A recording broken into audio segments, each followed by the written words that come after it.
I feel a little bit tired, but then I'm just like, bitch, you better upload this shit tonight.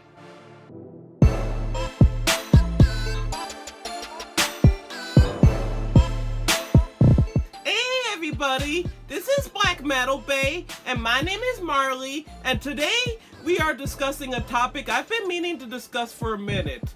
Today we are talking about, is your healthcare provider neglecting your transition? On this channel, we talk about a bunch of juicy hot topics related to the girls, my weekly news segment, Tea of the Week, and my monthly cooking show. So, if you really want to show Mama Marley support, hit that like and subscribe button. Thank you so much, beauties. Now, let's get this underway. Okay, now today, I'm gonna discuss my problems with my doctors over here with my transsexual medical needs. And it is a big topic to me because I got frustrated with not only like later years finding doctors and medical practitioners, not even having insurance, and not even being like in like a proper state. Like, New Jersey did not have anything going on back then for good transgender care, unless like you had like $400 for like an endocrinologist. Like, I would say $450 at the time. I mean, growing up until my 20s, I never had insurance, and that was another thing. Like, I did not even have an allowance either.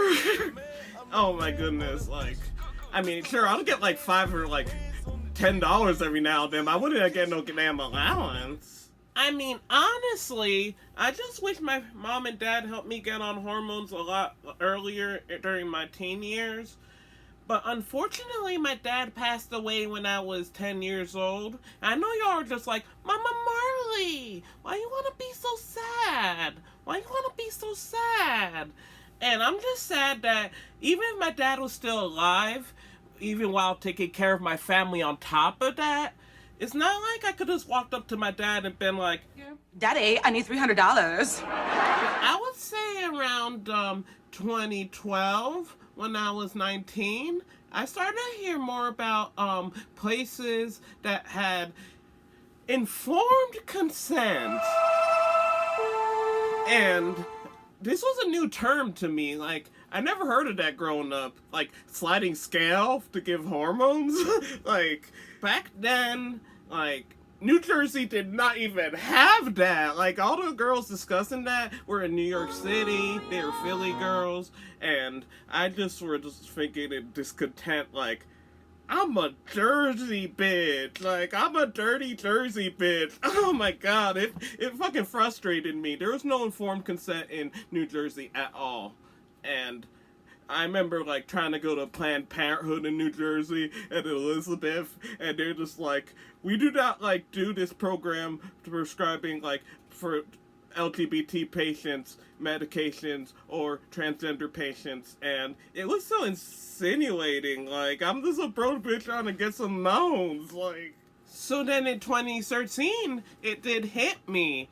So then, back then, there was, like, being a Jersey girl wanting to get out of that, there are 3 paths for Jersey people. I mean, if you're just a more normal cis person, like, normal ass bitch, like, you moved to fucking Florida. Like, so many of my friends moved to fucking Florida, and, like, I don't know how they could fucking live in Florida next to, like, Florida Man and shit. Florida Man. Bow, bow, bow, and, bow, bow, bow. Anyways, I just don't understand that you just gotta understand that there is 2 paths back when you were a Jersey girl. And it is either you go to New York City or you go to Philadelphia. Yes, the path, New York City, Philadelphia. So I decided on my whim to decide to go move in with my current wifey and my now ex-boyfriend. And I decided to move into their apartment on my unemployment. Yeah, that was really genius. bitch moving in on $130 a week. Now, I know not only now, but especially even back in 2014, $130 a week wasn't shit to live on, but hey, it was my unemployment. I had needed something. I needed to at least, like, pull my own weight whilst moving in. But it's just one thing that made me think that informed consent healthcare was gonna be really good for me and all, but, like, in the long run, it made me feel like I was in a revolving door of bullshit. It really did. And I honestly did not get on hormone medication until June of 2015, even after living 2 years full-time as a woman. So my ex-boyfriend was an abusive piece of shit, and I ended up in a psych ward. But that ended up being actually a good thing for me, girls, because what ended up happening was I lied.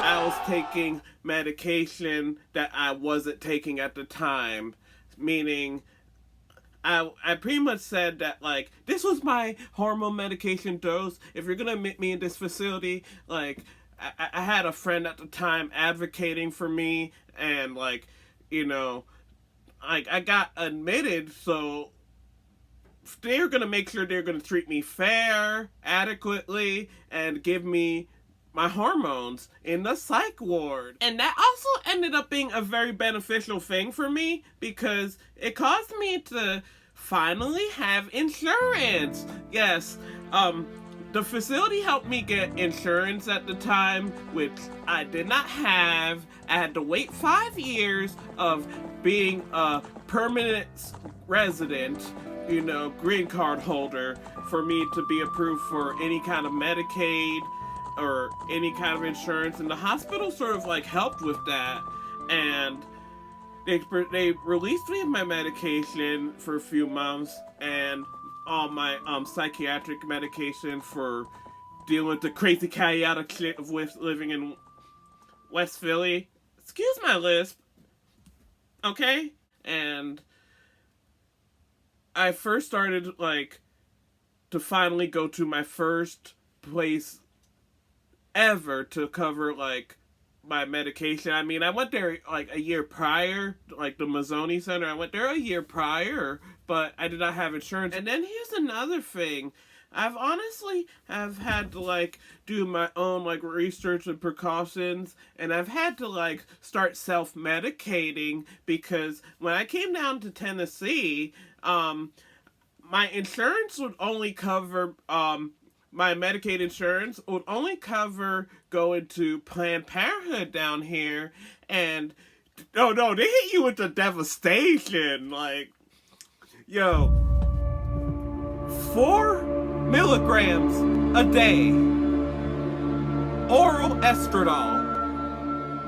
Yo, I have to kick the camera, like, what the fuck? Like, oh my god, wow, like, unbelievable. Like, I just could not understand, like, how that, like, they could just, like, cut half of my dose at the time, 2019, like, coming down, and just say, like, these are the medical professionals that they know what they're doing, and, you know, according to the Doctors Network in, like, Planned Parenthood, this is a normal dose of what we are giving to transgender people.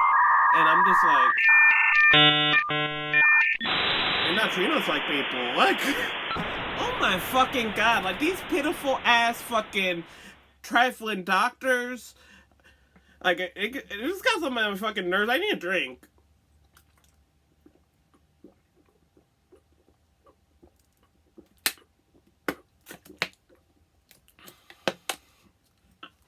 I just wish I had any alcohol, honestly. And then you finally get to see the doctor. And the doctor is really, charming and sweet, and, like, they actually act like they are really compellingly understanding your soul of your journey. Like, so what would you like to do? What would you like to be prescribed and everything? And you know what? You want that, and we're gonna give you a starting dose. Like, they start suddenly feeling like house and shit.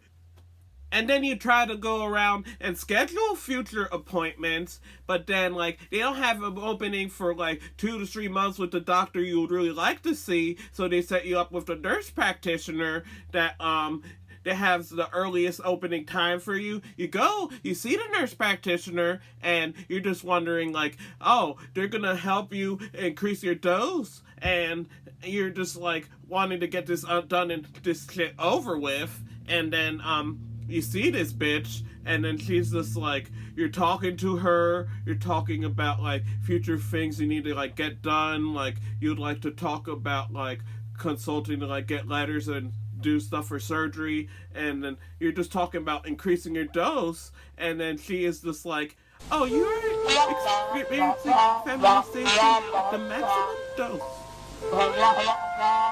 And it's just like, bitch, I just want you to fucking increase my dose. Like, what the fuck are you talking about? Like, oh, I'm experiencing the maximum feminization. Like, if I need more estrogen, I need more estrogen.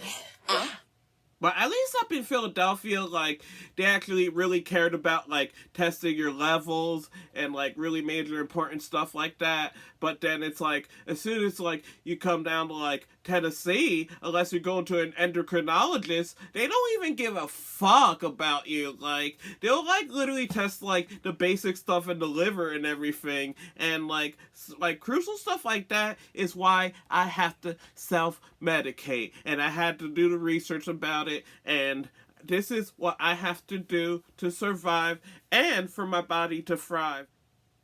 And an appointment is just like, I always gotta be sweet, and I gotta have my composure, and, like, I can't cuss anyone out, but then I'm just thinking in my head, like, now I know this fucking musty-ass bitch ain't gonna give me no injections! Musty bitch! Or just one time going inside and, like, seeing the nurse practitioner in Planned Parenthood, and just, like, hearing that, like, they won't increase the 4 milligrams of estrogen. Like, oh my goodness, they won't increase my estrogen. And just thinking in my head, now I know why you freaking keeping my dose low! Cause your pussy stink!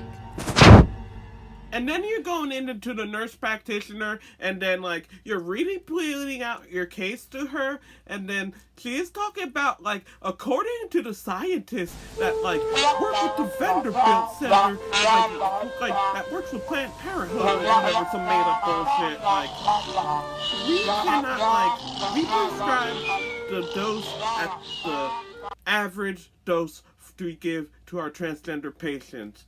Like, who are you trying to, like, make bread? Free squad! And then I came into Planned Parenthood one time wanting to arrange for me to, like, have estradiol valerate and a progesterone prescribed, and even come into the office saying that, like, I'm already taking a estradiol valerate progesterone mix itself already. I have to get this on my own, like, and self-medicate because of, like, the awful things they do with this facility. And, like, they said that they prescribe the estradiol valerate, but, like, they're not going to prescribe the progesterone. And then I just thought, like, no progesterone! Bitch, I hope you shit yourself coming back home from work! But it's just really insulting because, like, you would think that, like, these doctors would really be concerned about, like, your, like, liver and your kidneys, of course, but, like, your health and your growth with your transition. But, they really don't. Like, they just care about the money mostly. Well, anyways, thank you for letting me break it down to you dolls today. And shout out to my first 4 Patreon subscribers. And thank you so much to Derek Manson, Katie Nolan, Tyler Zinn, and Oost. Yo, that's a trippy ass name, Oost. But, thank you, my first 4 Patreon subscribers, my first $50 check, And I really am thankful for all you dolls for supporting, all you beautiful people, all you amazing friends and family supporting, watching these videos. And I hope you're getting all the entertainment from it. Our next episode is going to be a bigger one. Like, our next episode is going to be sex workers versus 9-to-5 girls. Oh yes, like, we're gonna finally throw it down, you know, and I'm gonna like go in on both sides on this, and we're gonna handle this the right way. And thank you all for watching. You beauties are amazing. This is Black Metal Bay, and I hope you all have an amazing day. Thank you.